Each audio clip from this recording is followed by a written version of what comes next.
you know? The very first Mega Man game on the Nintendo Entertainment System was originally going to have 8 Robot Masters. Although 8 bosses is now a staple for the franchise, the original Mega Man is unusual in that it only includes 6. This was due to technical limitations at the time, but by the time these limitations came to light, Capcom had already designed 7 Robot Masters. The Robot Master that was removed is named Bond Man. The original 6 Robot Masters were created as industrial robots gone bad, and represented trades such as construction and timber felling. Bond Man was likewise designed to fit this theme, and would have used a powerful industrial adhesive that would hold enemies in place upon landing a shot. This mechanic was instead utilized for Iceman's weapon, the Ice Slasher. Bond Man later made an appearance in a manga titled The Men Who Created Rockman, the Rockman Creation Legend, illustrated by artist Hitoshi Ariga. Ariga would later go on to create the Rockman Remix, Megamix, and Gigamix manga series. Bond Man garnered a bit of a cult following in Japan, and the long-lost Robot Master nearly had an opportunity for return in the 2006 PSP remake Mega Man Powered Up. Producer Keiji Inafune considered using Bond Man as one of the 2 new Robot Masters in the game, but ultimately scrapped the idea, stating, "I thought about reviving Bond Man, but it was a little tough. What we could present in Rockman was a little different than the time I created Bond Man. So rather than throwing him in hastily, I decided to leave Bond Man as the legend he is, and I created 2 new characters instead. The 2 Robot Masters in question were, of course, Time Man and Oil Man, bringing the original game's total up to 8 Robot Masters in line with the tradition of every other classic Mega Man game that followed."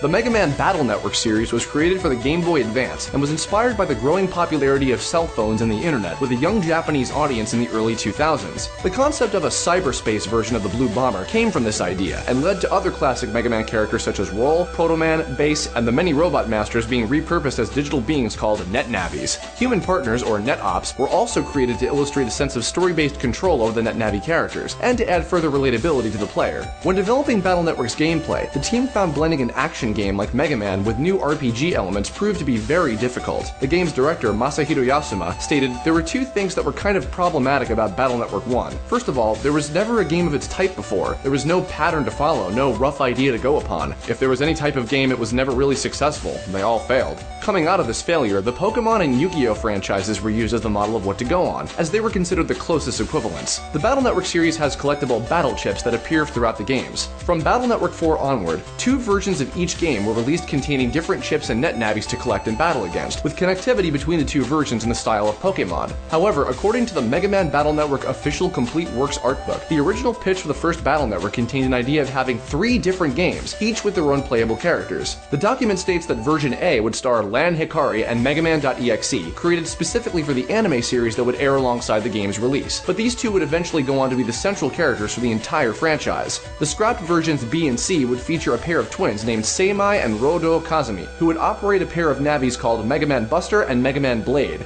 A note on this same document states that while the stories of all 3 games would tie into each other, only one game would be required in order to collect all available battle chips. This contrasts with the Pokemon style the series would later take.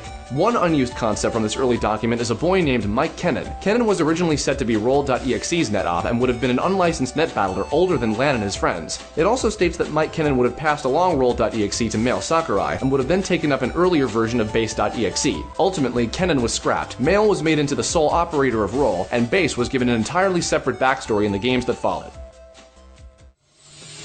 The Mega Man series has a tradition where many of its characters are designed by supporters of the series. Fans would enter into contests held by Capcom, who were looking for new boss characters in each game. The 8 Robot Masters from Mega Man 2 through 7, as well as 6 of the Robot Masters from Mega Man 8, all started as drawings sent in by kids and were later refined to fit the art style of the games. Although the grand majority of the winners were Japanese, there were 2 winners from North America that created Robot Masters for Mega Man 6, where an international robot tournament was being held with representatives from all over the world. Daniel Valet from Canada, creator of Nightman, claimed to have submitted so many boss ideas that they could have filled up at least 8 games, including examples such as Wave Man and Samurai Man. The other North American winner was Michael Leader, who created Mega Man 6's Wind Man. Ironically, during Capcom's very first boss contest alongside Mega Man 2, Keiji Inafune not only provided his own version of Wind Man as an example of what to submit, but he also drew up his own versions of Drill Man, Hornet Man, and Pump Man, all of which would eventually go on to be real Robot Masters in Mega Man 4, 9, and 10 respectively. Similar contests were held for the Mega Man, Battle Network, and Star Force series, starting from their second games and onward as well. Even the Japan-only crossover game Rockman.exe, Operate Shooting Star, featured a contest winner's character, originally submitted as an FMEan called Clock Genius, and then redesigned into a NetNavi called Clockman.exe,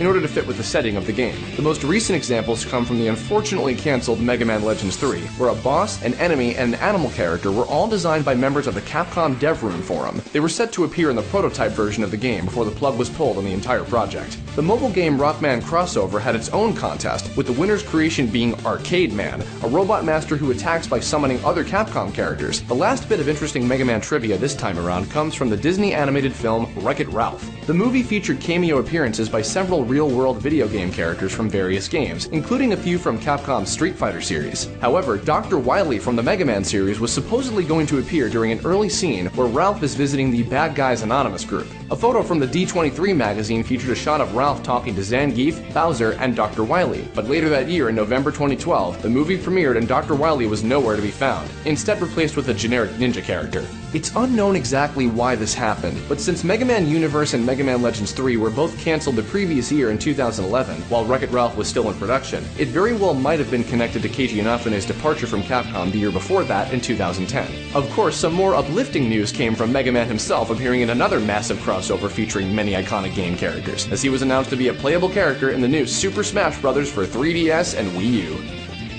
That's all we got time for today, but don't forget to subscribe to Did You Know Gaming on YouTube and follow Did You Know Gaming on Facebook and Twitter. Make sure you also check out didyouknowgaming.com, and if you like this video, check out our other videos as well. And if you've ever been curious about the voices behind some of your favorite Mega Man characters, you might want to check out my unofficial spin-off of Did You Know Gaming called Did You Know Voice Acting. Like, I bet you didn't know that Base.exe from Mega Man NT Warrior is voiced by Ed from Ed, Edd n Eddy. That apparently blew a few people's minds.